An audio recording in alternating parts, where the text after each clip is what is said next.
What's up, these hackers? These questions will be on the March SAT.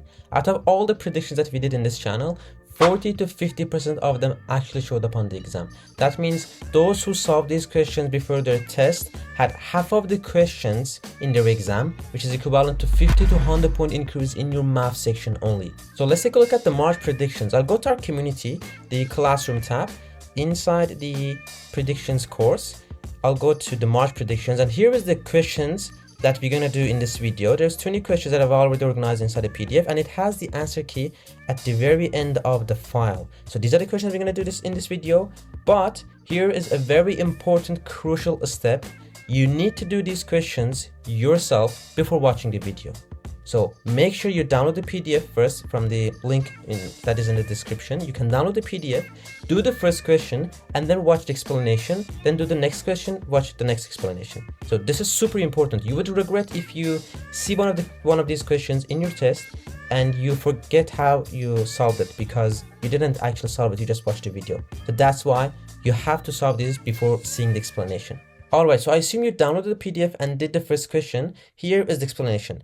The first prediction that I always have is the unit conversion. This question, this type of question is always, just shows always in the test. So I have three type of unit conversion questions, question number 1, 2, and 3, and it goes from easy to hard. The first question is the easiest type of unit conversion question, and that's how you do this question. So here the question says, an object's speed is increasing at the rate of 3.9 meters per second. Squared. What is the rate in miles per minute squared? So I'm going to write 3.9 meter per second square, and I want to convert this into mile per minute square. So I'm going to do as we do in the chemistry, I'm going to draw the fraction line, and here down below I'm going to write meter, and then I have miles. I want to convert meter to mile, so this meter and this meter cancels out. And question says 1 mile is 1609 meters, so 1 mile is 1609 times, now let's convert the second square to minute square. Second square is up, minute square is down. So 1 minute is 60 seconds. Because it has the square, it's going to be 60 square. If it was cube, it would be 60 cube. So now we just need to do this. 3.9 times 60 squared divided by 1609. I'm going to use the calculator here. So we have 3.9 times 60 square divided by 1609.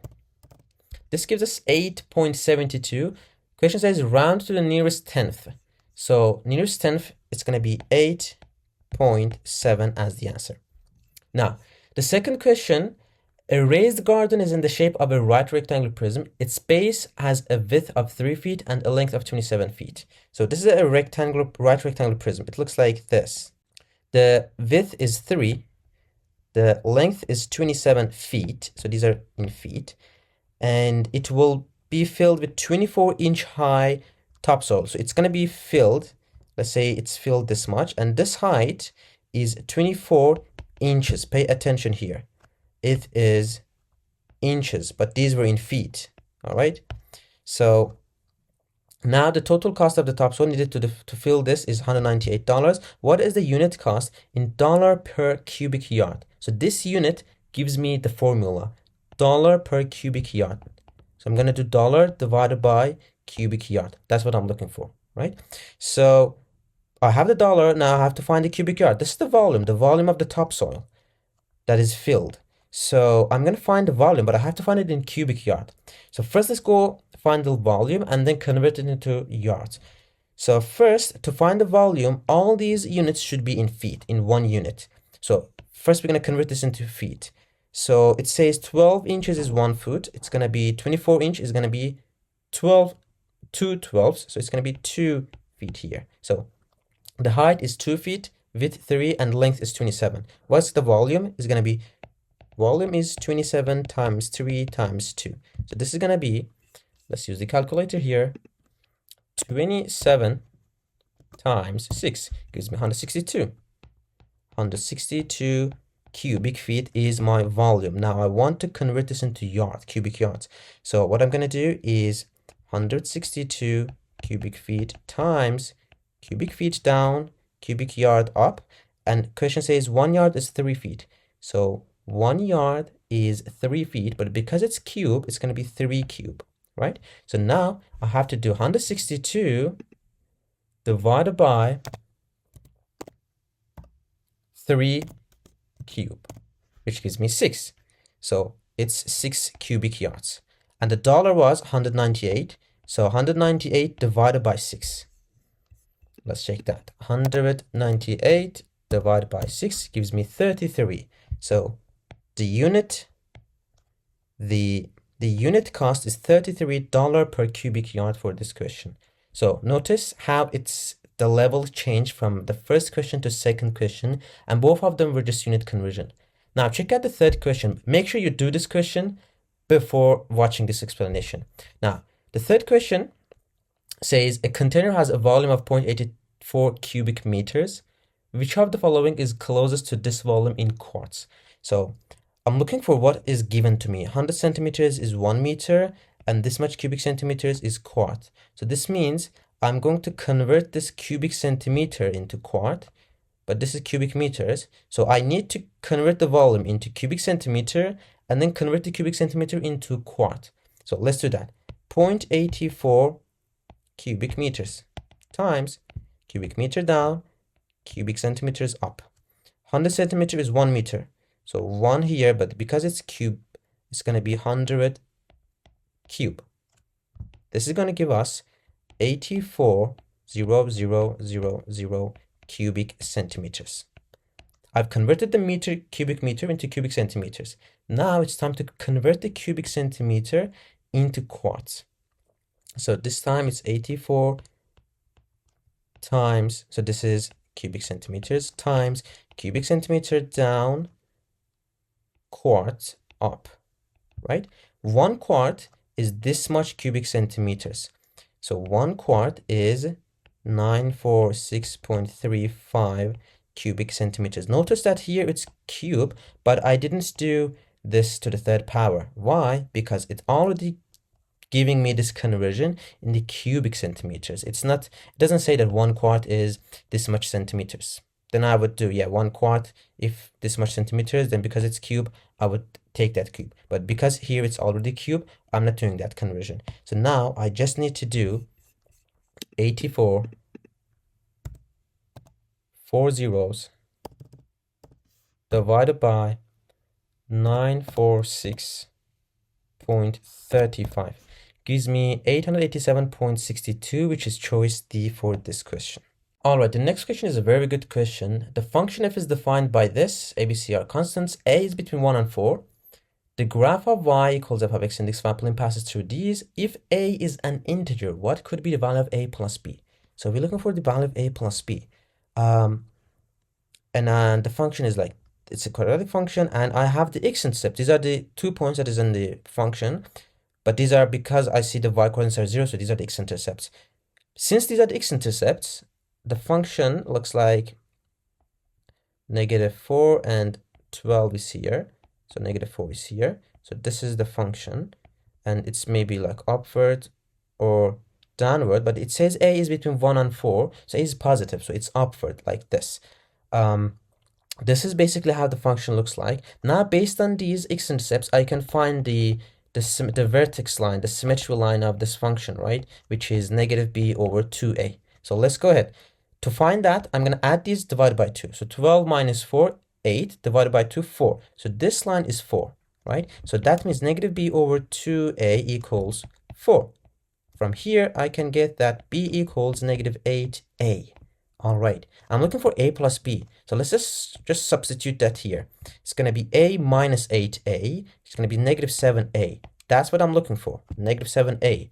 And the question says a is between 1 and 4, and it's an integer. So it's either 2 or 3. So I have 2 answers. If a is 2, it's going to be -14. If a is 3, it's going to be -21.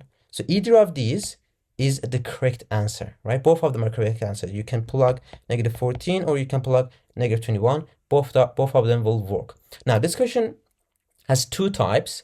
The second type of this question is where, rather than giving the x-intercepts, it gives you the vertex of the function, right? And also it has a plus b plus c. So you also have to find c, right? So that is also another good question. Both of these questions, the x-intercept form and also the vertex form, was in the October predictions, question number 12 and 13. So if you want to do the second type also, make sure you can just check the October predictions. The question number 12 and 13 has both of these both type of the questions. Also, if you want to like crush your SAT and you're like 100% all in to this, then I highly recommend you to do all the previous prediction questions, because all of them are very important and all of those questions can show up in the next exam. All right. So if you want to do the second type, the vertex form of this type, for that one, you have to write the function in the vertex form, distribute that, expand it, and then you're going to see what is C. So in that video, I explained it. You can watch that one. Now, next question is, a polygon has exactly 73 sides. If the measure of each of the 73 interior angles of this polygon is 180p degrees, what is the value of p? So this question also has two types. This is the first type. The second type is question number 6. So because it has two types, when you're reading the question, you have to read it very carefully to see which question is which type, right? So the number 5 says the measure of each of the 73 angles. So the measure of each of these 73 interior angles is this much. But in the second type, it says the measure of 73 interior angles, or the sum of the 73 interior angles. These are different. We're going to see the differences between them. Let's do the first type. The measure of each of the 73 interior angles is 180p. So I have a polygon that has 73 sides. To find the sum of all the interior angles of 73 sides, we have a formula which we do n minus 2 times 180, right? So this formula gives us the sum of the interior angles. And also, if you want to check it, we all know that the sum of the interior angles of a triangle is 180. Why? It has 3 sides. You put it into this formula, it's going to be 3 minus 2, 1 times 180. That's why. Or a square has 4 sides, you put 4 minus 2, you get 2 times 180, right? So this one, 73 sides. So the sum of the all interior angles is going to be 73 minus 2, 71 times 180. This is sum of the all interior angles, but we're looking for the measure of one of the interior angles, just one of the 73 sides. So I have to divide this by 73. And this is equal to 180p. So here basically 180 and 180 cancels out, and p is equal to 71 over 73. This is how we basically do question number 5. But let's check the question 6. A polygon has exactly 54 sides. If the measure of the 54 interior angles of this polygon is 180p, what is the value of p? So this time the measure of the 54 interior angles, that means the measure of all the 54 angles, or it can also be here the sum of the 54 interior angles. So this time, not each of the interior angles, but sum of all the interior angles is 180p. So how do we find that? The sum of the interior angles, again, the same formula, n minus 2 times 180. So it's going to be 54 minus 2, 52 times 180. This is the sum of all interior angles, which is equal to 180p. So 180 and 180 cancels out, and for this one, it's 52. So here, the answer is 52. The total sides minus 2, but here the answer was total sides minus 2 divided by the total size, 71 over 73. So that's the difference. And when you're reading these questions, pay attention which type the question is. All right, next question says the given expression can be rewritten as this, where a, b, c are constants. What is the value of a plus b plus c? So let's expand and simplify the expression to write it like this way. So I'm going to first do these squares inside the parentheses and then the coefficients, the multiplication. So it's going to be negative 16, 25 x squared minus 30x plus 9 plus 4 times 25 x squared minus 40x plus 16. Now let's distribute this negative 16 inside.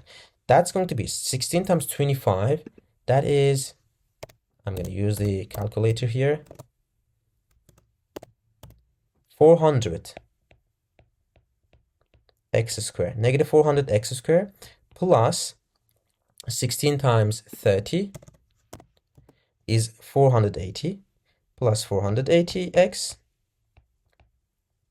minus 16 times 9 is 144 plus 4 times 25, you get 100x squared minus 160x plus 4 times 16.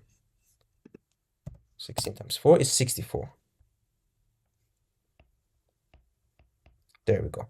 So let's simplify this 180x and this, and also these x squares. It's going to give me 300x squared plus 320x minus 144 plus 64. So 144 minus 64 gives me 80, so it's minus 80. This is the expression. We simplified and we wrote it. Kind of looks like this, but not completely that. So these are the coefficients, but here the coefficients of x squared is a over 6. So to make this 300 into a over 6, I have to multiply this by 6. So it's going to be basically 300 times 6 divided by 6. Then I see a is 300 times 6. So let me explain it right here. It's a over 6, so I want to make this a over 6. So if 300 equals a over 6, then what is a? A is 300 times 6, so it's 1800. The same thing for b over 6. 320 is equal to b over 6. So what is b? b equals 320 times 6. Let's check that. 320 times 6 gives me 1920. So this one is basically 1920. And c is negative 80 times 6, which is negative 480. Now I'm looking for a plus b plus c. That's what the question is asking us. So we're going to do 1800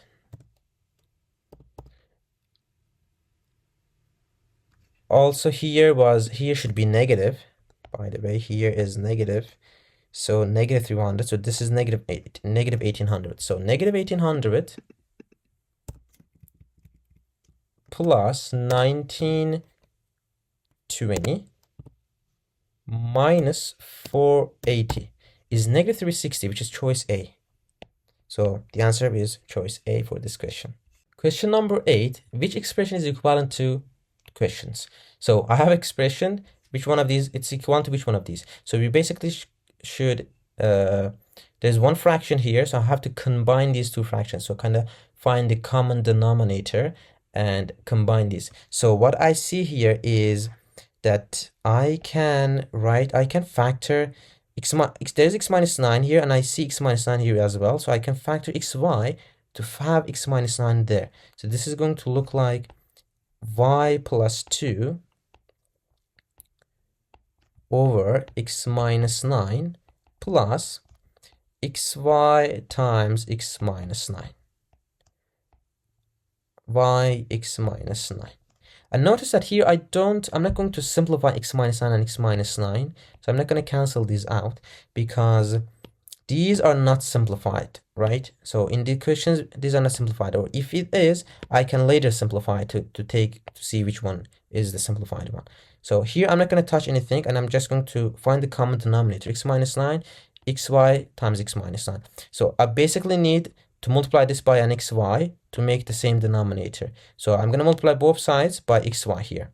So that's going to be xy squared plus 2xy over xy times x minus 9. And in numerator, another one is have y times x minus 9. Okay, so do I see any of these in the choices? If I distribute this, it's going to be x squared y minus 9xy. I see this denominator here, x squared y minus 9xy. Now, I only see the denominator, but it doesn't mean that it is that choice. So you have to also distribute the numerator and make sure that that is the correct choice. So here, xy squared minus 2xy plus here is going to be xy, so minus xy and minus 9y. That's numerator. Xy squared plus 3xy minus 9y here. Did we miss something? This is negative 2xy. It's going to be positive xy here. So should this be, I'm multiplying this by xy. So xy squared plus 2xy. Yeah, it had to be plus 2xy here. So we're going to get plus 3xy. So this one is correct, choice C. Yeah, xy squared plus 2xy because I multiplied y times xy and 2 times xy. So I multiplied this by xy and also this one by xy, and I get xy squared plus 2xy plus this one. Yeah, choice C is the answer for this question. Alright, let's check the question number 9. The expression this can be written as this, where a, b are positive integers, or as this, which c and d are positive non-integers. What is the value of a plus c? All right, so this expression can be written in this form and also in this form, but both of these forms are the same. 3x squared plus a, 2x squared plus b is the same, only these are different, the names are the different. So we can expand this, just one of them, because if we expand this, we're going to get the same thing. These are just the same things. So I'm going to expand one of those. It's going to give me 6x4 plus 3x squared, 3bx squared plus 2ax squared plus ab. This part I can simplify that as 3b plus 2ax squared. Now, this is equal to this.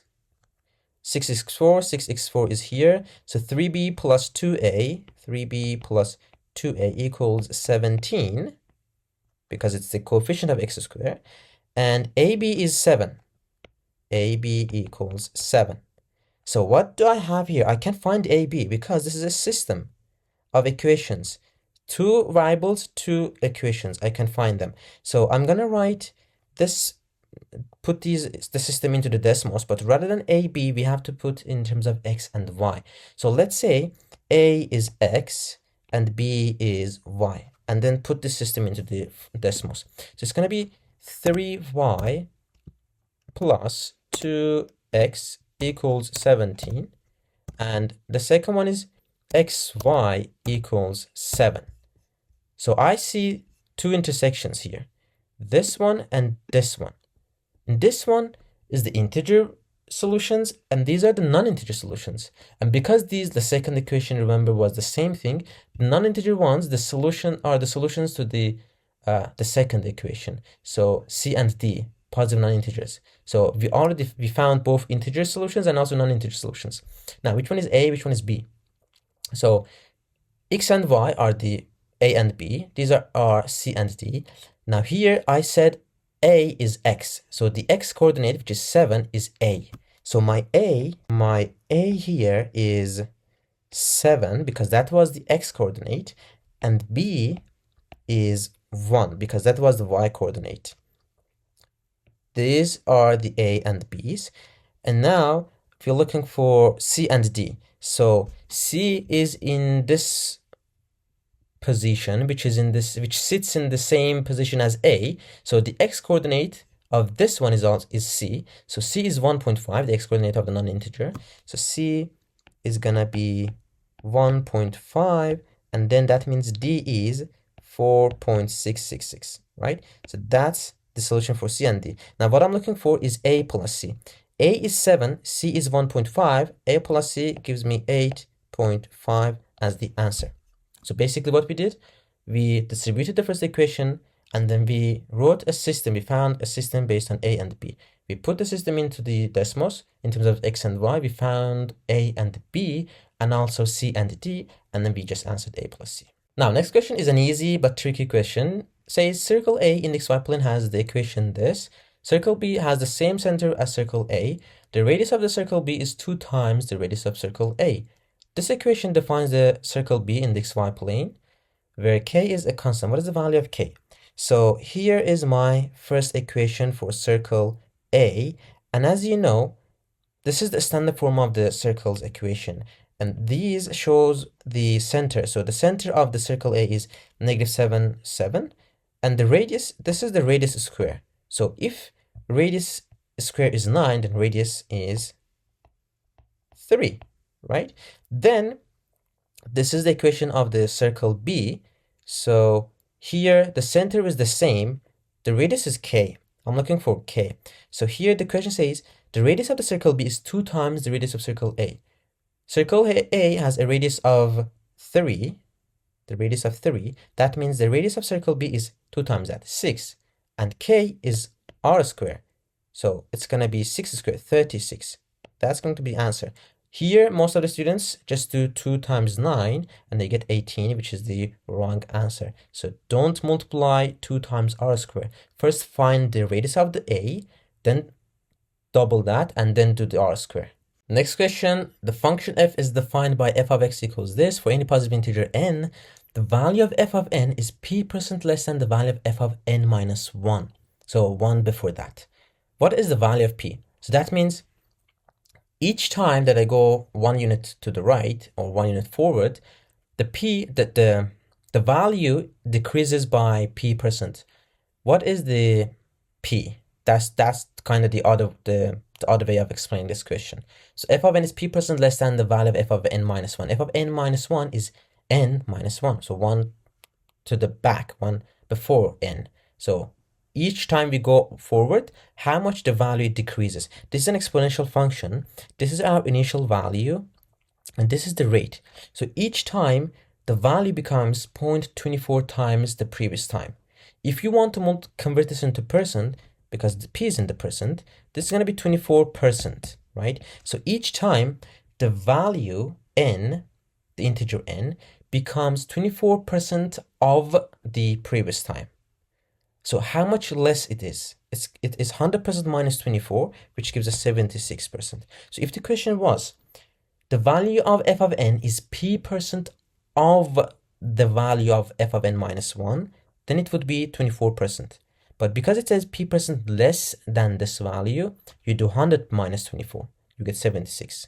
That's very tiny difference over there. So pay attention here, it's less than or of. Which one is that? If it's of, it would be 24%. But if it's less than, you do 100 minus 24%, you get 76. Next question, probably you've seen this in one of the practices in Blue Book. So let's check this question. It can show up in the exam. It's an important question.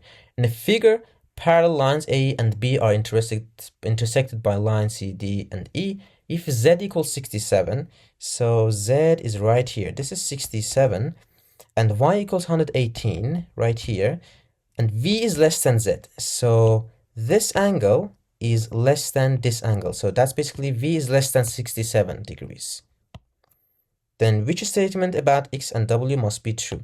So I'm checking the choices to have an idea of what I'm looking for. X less than W, X larger than W, X equal to W, we don't know.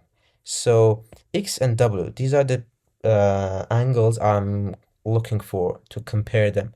So now here in this question, I'm going to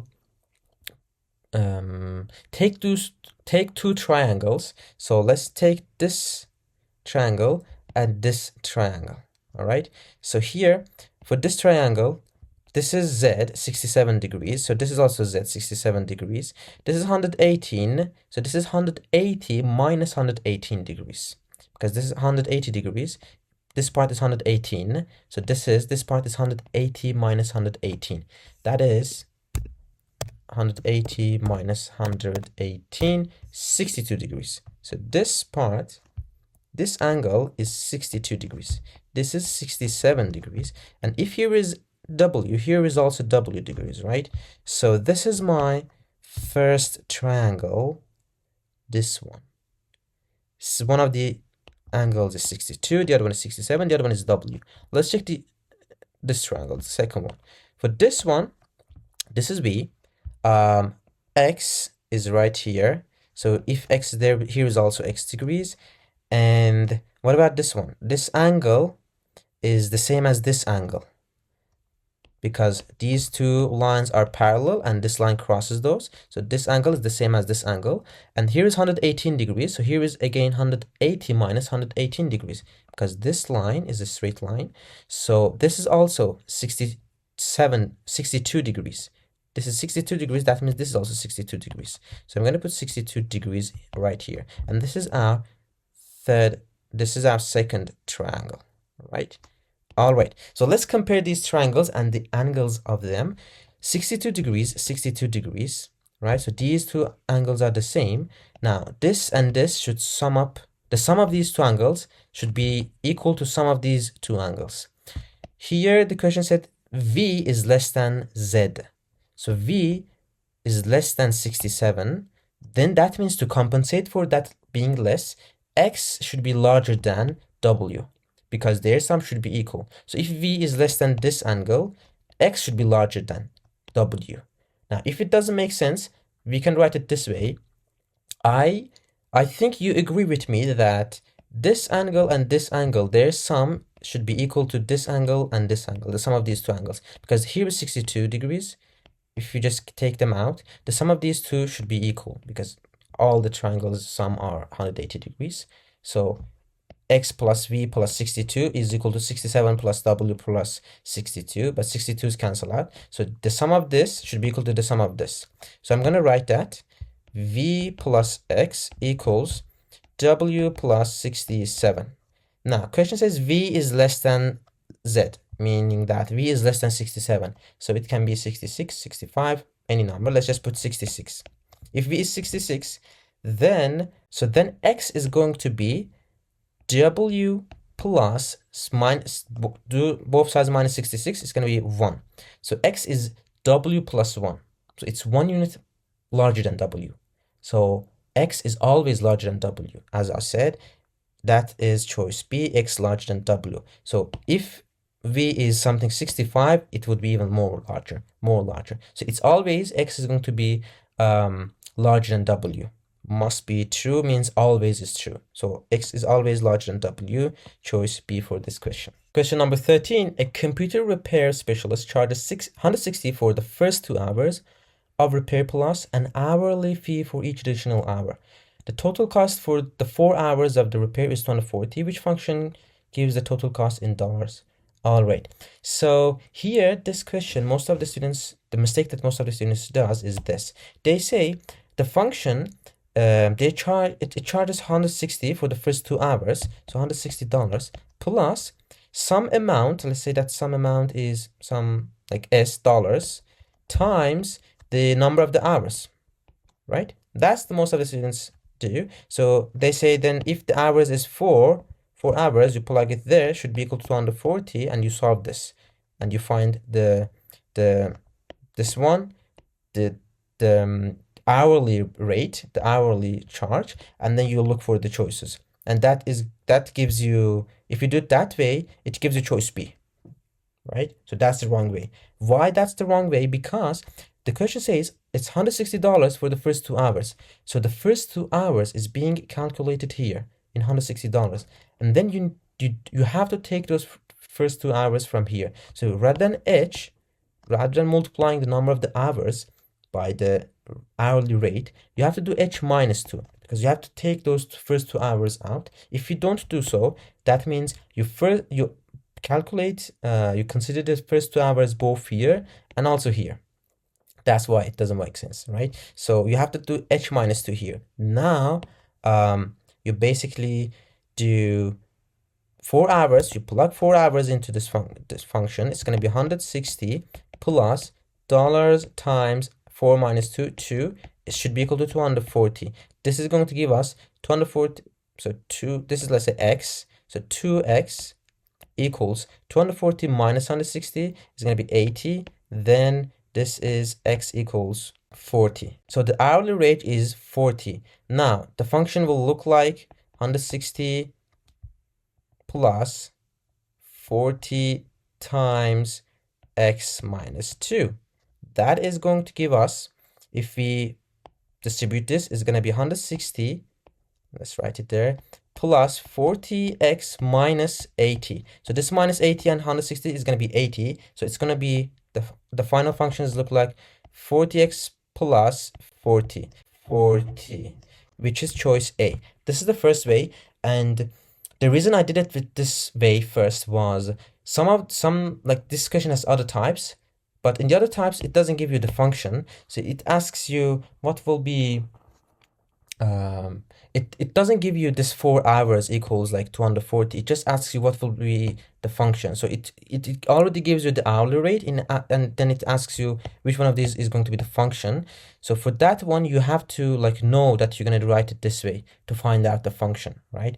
But now the second way that you can do this question is basically plug 4 and see which one is going to give you 240. So if you plug 4 here, it's going to be 4 times 4 is going to 160 plus 80 is 240. This doesn't give you that. This gives you that. This gives you also 240. This doesn't give that. But here you don't have an hourly fixed fee that charges 160. So, but here you have the hourly fixed fee. So that's why it's going to be choice A for this one. That's the second way you can do. But it's very important that you know this first way, because the second way is not doesn't work for the other type of these questions. All right, next question is a question most of the students struggle with. And here is how we're going to do this question. In the given expression, b is a positive integer. Qz to the 7th power plus r is a factor of this expression, where q and r are positive integers. What is the greatest possible value of b? Okay, so if this expression is a factor of this, then that means I can write this as qz to the 7th power plus r times pz to the 7th plus d. I just made these right now, p and d, because if this is a factor, then I factor this from this, and then I'm gonna have another factor which is going to look like this, right? So this is another factor, this is the second factor. And now and why did I do z7? Because qz7 times pz7 is going to give me some z to the 14th power. That's why I put the z7 here. So I knew by looking at here that the second factor is going to look like this. Now let's distribute this. It's going to be q times pz14 plus q times d z7 r times pz7 plus r times d. Here I can factor and I write this in a better form, qd plus rp times z to the 7th power plus rd, right? This is basically how the function is going to look like. And that means qp is 34. So I'm going to write that here. Q times p is 34. Then qd, so q times d plus r times p equals b, and r times d equals 70. Based on looking at here, I can make this conclusion. So now q times p is 34, qd plus rp equals b, rd equals 70, and I'm looking for the greatest possible value of b. So I want this to be the maximum value. So I want the qd times qd plus rp be the maximum value. That means, guys, here I have multiplication, q times d, and addition. The effect of multiplication is way more higher than the effect of addition. So because the effect of multiplication is higher, I want here to multiply the greatest values, the greatest numbers together, and rather than adding the greatest values, I want to multiply the greatest values, because the effect of multiplication is larger. That's why it's gonna give me a larger value, right? So I could now I can select two numbers here that their addition is going to give maximum, but I can also select two numbers, and rather than putting one here, I can put both of them here, so the multiplication is going to give it the maximum, which is going to be large. The effect is going to be larger than the addition. Now you're going to get, if it's like confusing, it's going to make sense now. So here, let's look at the numbers. Q times p is 34. So the question also says that Q, R are positive integers. These are positive integers. So q and p, if these are positive integers, then q times p is 34. That means it can be 1 and 34, 1 times 34, and it can be 2 times 17, right? If they are integers. And also here rd, these are integers, So r times d is 70. That means 1 and 70. It can be 1 and 70. And it can be 2 and 35. It can be 5 and 14. It can also be 7 and 10, right? So now you would say, what should we do now? Are we going to try all of these combinations? No. As we said, the effect of multiplication is higher. So I want to choose the maximum numbers to put here. So when I look at here, the maximum number is 34. So I'm going to take this pair, right? And here the maximum number is 70. So I'm going to take this pair. So I'm going to say Q and P are 1 and 34. R and D is 1 and 70. This is the best way, the fastest way to solve this question. Now, if we select these, let's say I selected this because it has 70 as the maximum and this as the 34 is the maximum. Now I have to put those here. So Q is 1. If I put 1 here, I'm going to put 1 here. Then D should be also 1. So I have to select number for 1 for D because why is that? So let me say explain this way. If Q is 1, P is 34. P is 34 right here. So this is 34. Now, the maximum number here is 34, which is being multiplied by R. So R should be the other maximum number because I want the largest number to be multiplied with the largest number to get the largest effect, the largest increase. So 34 should be multiplied by the other largest number, which is 70. So R is 70 here. So I'm going to select R as 70. And D is 1 here. So I'm going to put 1 for the D, right? So 1 times 1 is going to give me 1 plus 70 times 34. Let's check that. That is 2,380. 2,380. So this question has the answer 2,381. Okay, I've solved all the questions and then I realized it just stopped recording at some point. So we're going to just do it again. Now, question 14, we've solved it. We got 2,281. Now I want you to solve this question again, but this time look for the least possible value, not the greatest, least possible value. So stop the video and solve this question. You have the combinations. You know that you're going to use 34 and 70, 134 and 170. But this time you have to set them in a way that you get the least possible value. So stop the video, solve it, because I'm going to explain it after that. So if you've solved it, then let's check the answer. The pairs that we were going to select was 134 and 170, right? But which one should be 1, the other one 34, which one should be 1 and 70 for here? So this time we are going to, so when we were looking for the greatest possible value, what we did, we said we want to multiply the largest number with the largest number and the minimum number with the minimum number. This time we want to multiply the minimum number with one of the largest numbers and the other minimum number with the other largest number. So basically that means if Q is 1, D is going to be 70. We're going to take the 70 here, and R is 1.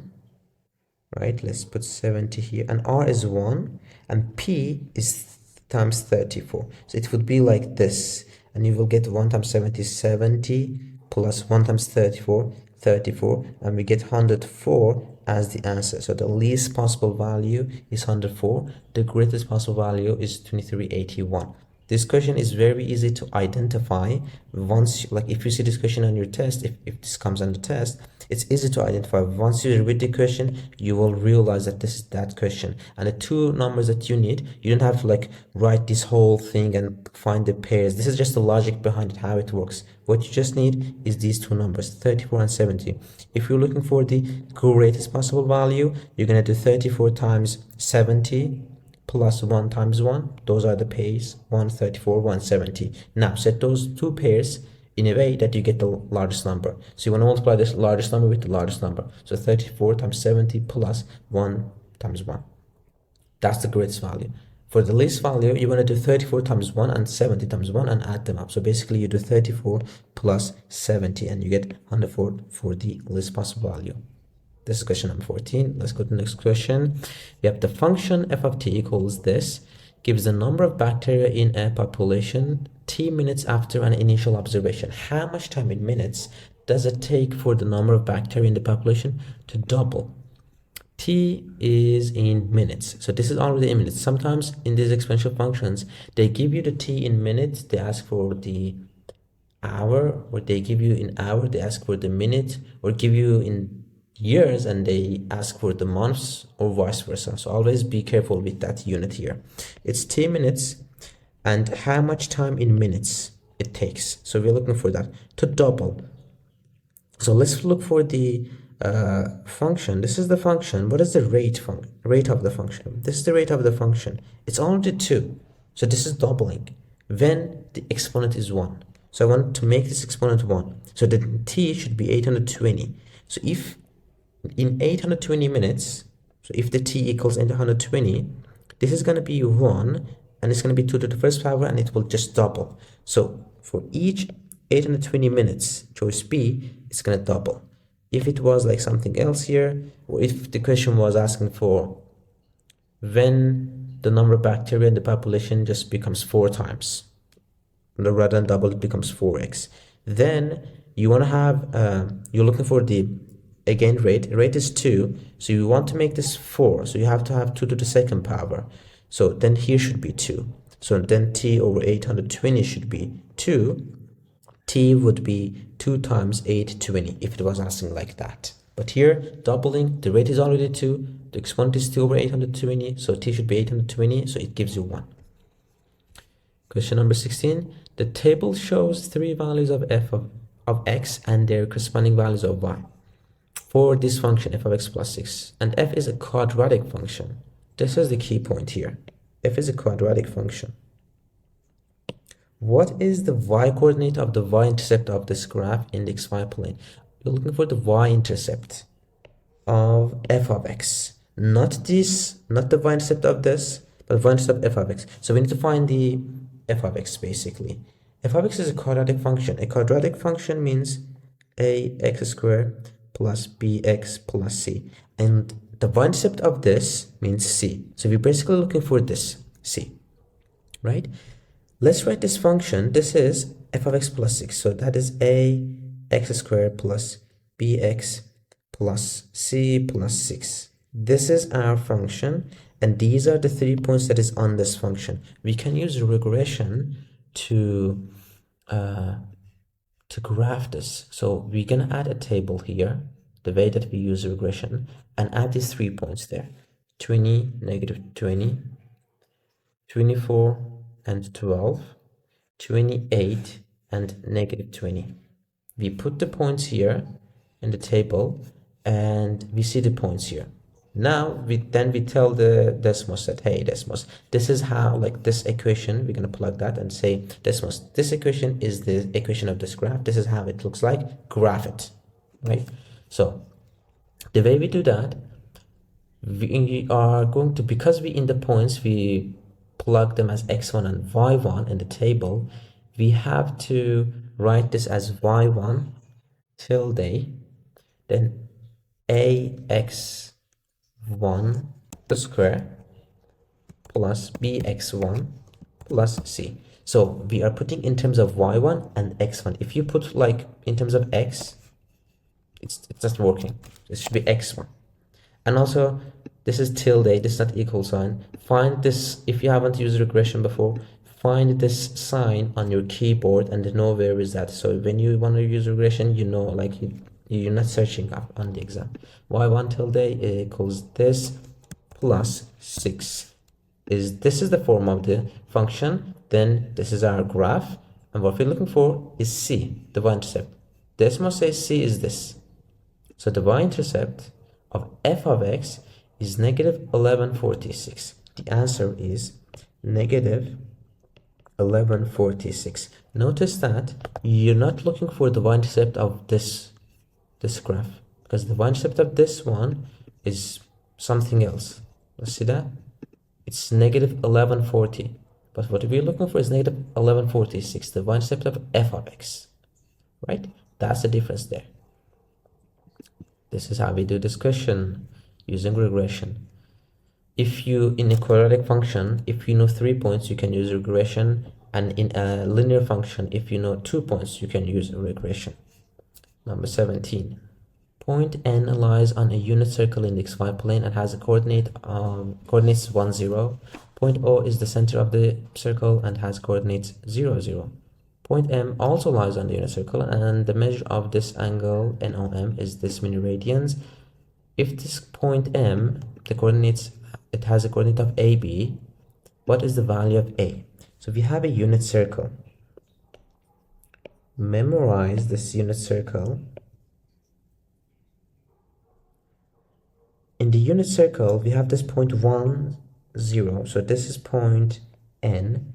We have this point O, and we have a point that we don't know where is that. Let's say here is the point M, which has coordinate AB.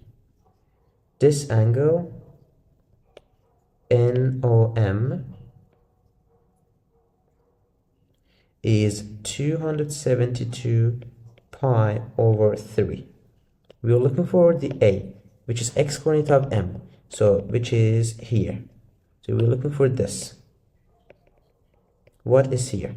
Now here it looks like negative here because it's in the negative side, but we just randomly put M here. We don't know if M here is here. M could be here or here. If it was here, x would be positive. So don't eliminate the choices by just that. We just put this M randomly.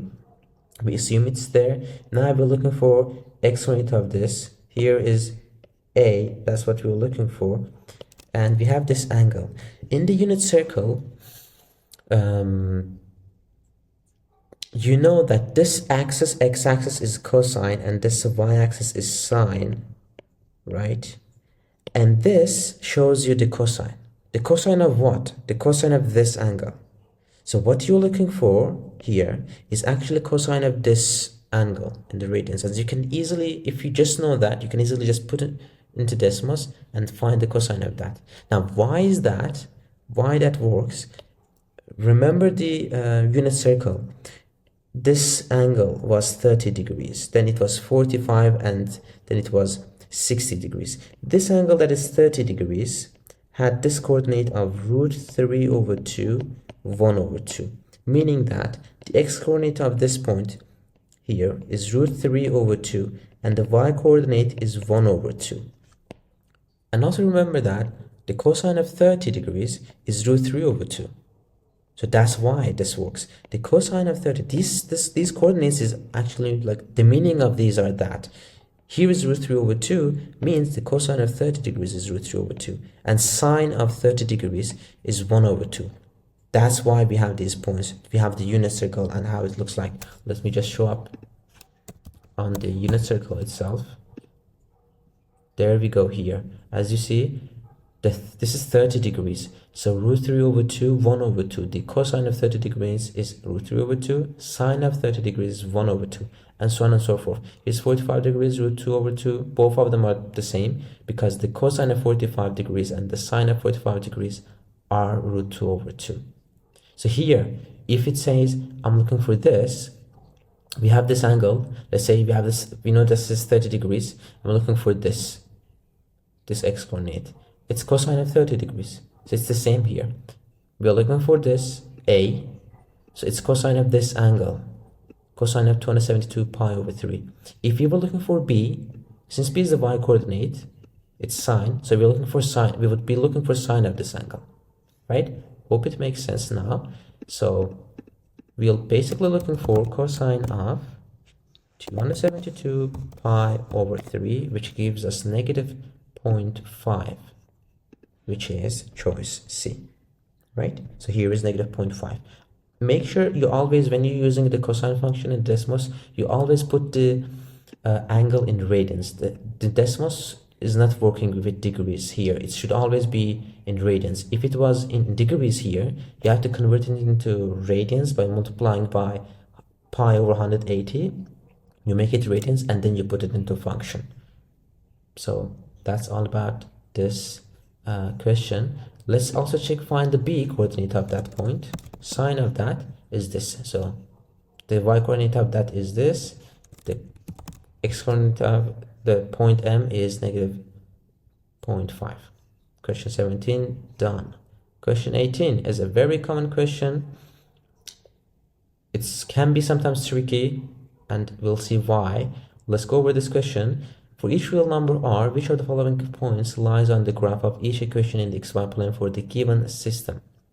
So we have a system, and for this question, like when the moment you see the choices, you should identify this question in the exam. This question was also in one of the Blue Book practice tests. For this question, this type of question, always the equations here are equal. So this equation and this equation are the same. Like this is 4 times that, 4 times that, 4 times that. They are the same. So you just need one of the lines, one of these equations.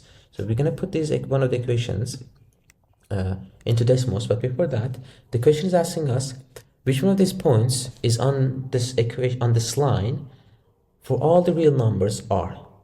Because the points has the r, we don't know what is that, but for all the real numbers r that we're gonna put into these points, we want the point to be on the line, and we can check it on Desmos. So 2x plus 5y equals 3. This is the line. This is the line that we have. We zoom in, there we go. Now let's check the points. We're gonna plug the choices here. So r negative 5r over 2 plus 3 over 2. And then I add a slider to r. Notice that when I added the slider to r, it automatically set the r equal to 1, right?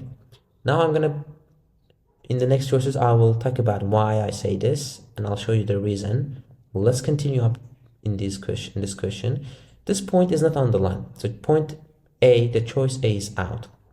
Next choice is r, then r2r over 5 plus 3 over 5.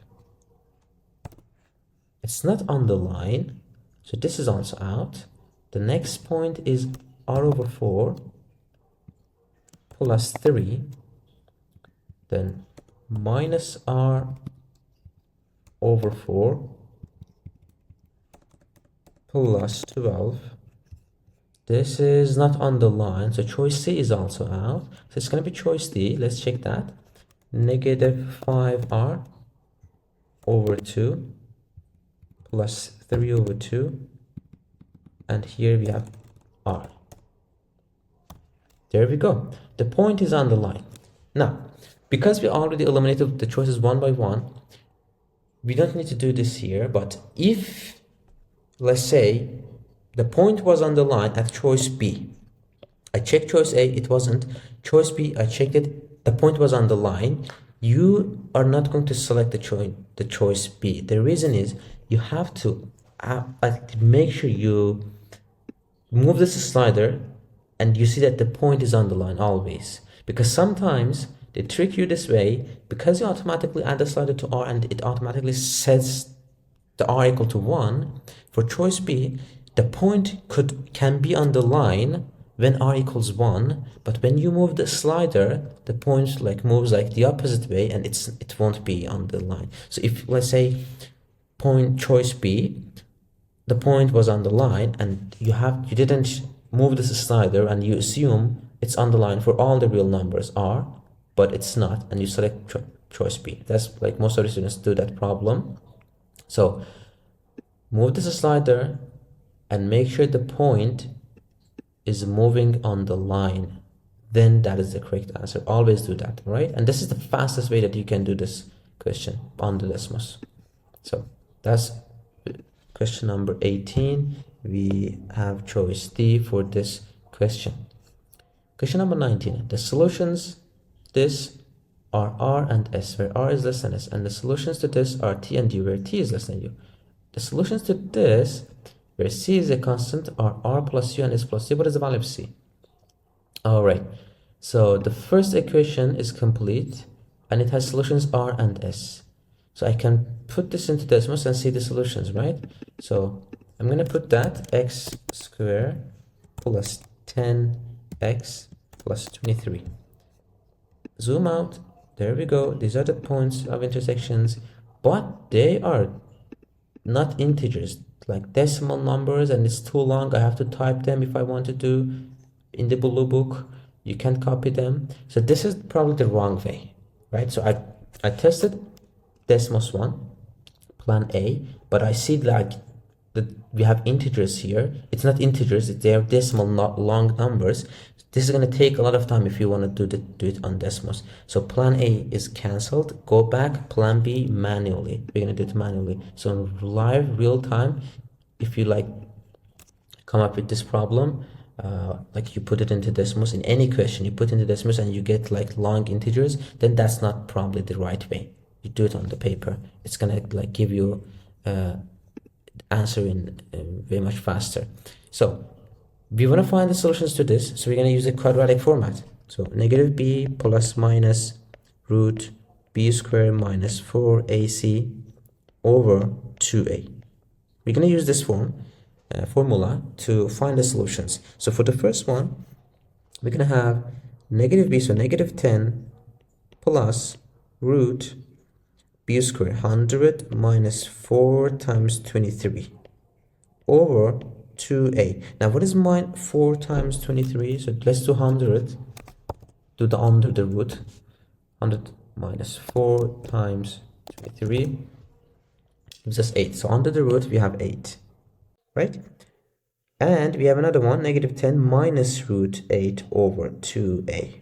Now this is the larger one, this is the smaller one, because I'm doing subtraction here, I'm doing addition here. So the larger one is s, so this is s, this one is r, the smaller one. So this is what we get from the first equation, the first form quadratic equation. It has two solutions, s and r. That's it. Now let's do the second one. This one has b, so negative b again negative 10 plus root b squared again 100 minus 4 times 17 over 2a, and the same negative 10 minus root over 2a. What is 100 minus 4 times 17? Let's find under the root there. 32. So this is gonna be 32 here. 32 and also 32 here. So this is the large one. The large one is u, so this is u. This one is t. Because I'm doing subtraction here, this is going to be the smaller answer. So u and t, we found all the 4 answers. Now what we need is the solutions to this, which is r plus u. So let's find r plus u. R is negative 10 minus root 8 over 2a. So a is basically 2. Why did I write a here? It's 2 because a is 1. So minus root 8 over 2 plus u. So what is u? It's negative 10 plus root 32 over 2. Now the bases are the same, so I can just write a single fraction because the bases are the same, add them up. So negative 10 minus 10, negative 20. So this is negative 20. Then I have minus root 8 plus root 32. I can simplify this. How can I do that? Root 32 is 4 times 8, right? So this is 4 times 8, and root 4, you can cancel this root, take the 4 outside the root, so it's going to be 2. So this is going to be, this thing is going to be 2 root 8. Right? That's how you can simplify 32. Write it as a perfect square. So 4 times 8, 4 is a perfect square. Then 4 times 8, so you can cancel the 4. You can take the 4 outside the root. It gives you 2. And then you have 2 root 8 for that one. And then now you can simplify. 2 root 8 minus root 8 is root 8. So negative 20 plus root 8 over 2. That's the first answer for the first equation, the last one, and we have also s plus d as the answer to this.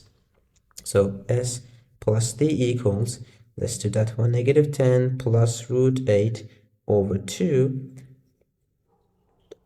plus t. So t is also has the same denominator, so I'm going to add negative 10 minus root 32 here, right? Now root 32, as we said, is 2 root 8, so we can simplify now as negative 20 numerator, and this time it's going to be minus root 8 over 2. Also, you know, like, because of this formula, since this is negative 20 plus root 8 over 2, and you look at this function, this equation, this is b, so negative b is negative 20, and that's what you have exactly here, over 2a, and your 2a is going to be 2, and that's what you have exactly here. So this is already in this form for this function.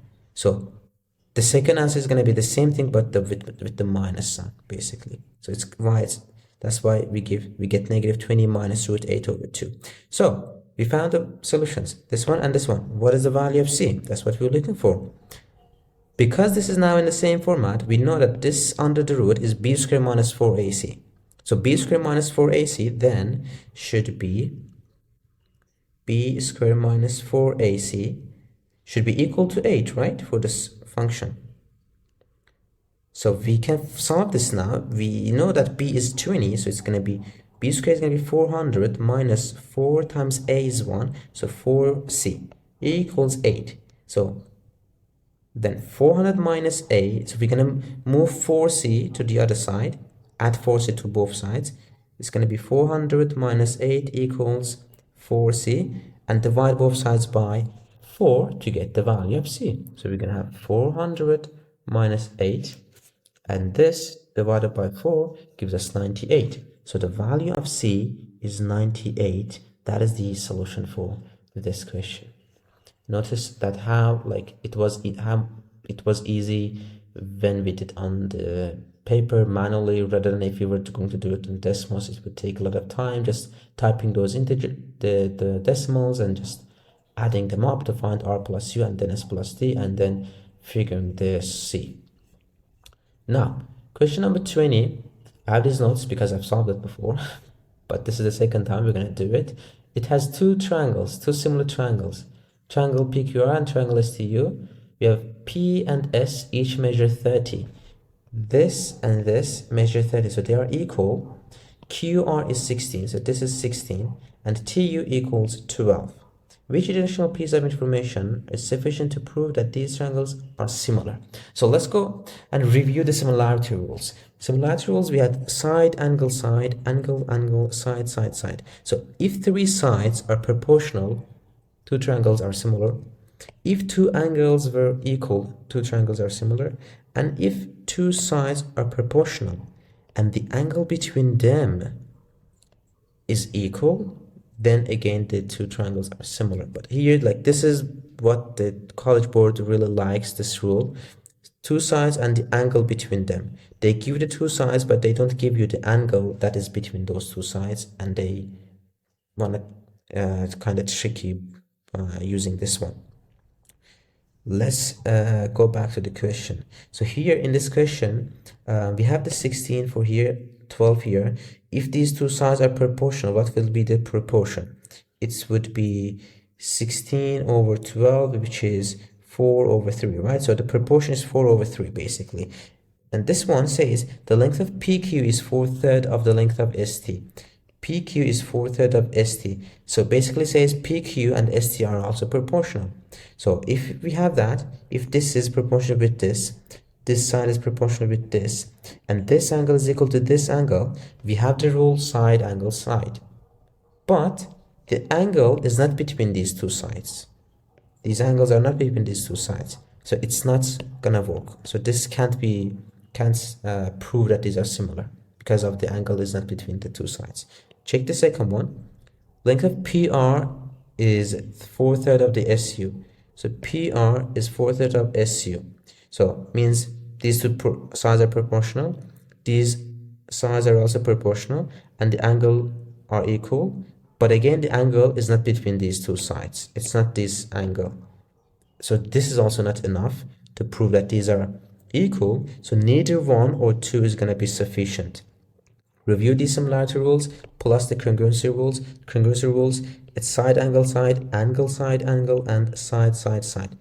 Two sides should be equal and the angle between them should be equal.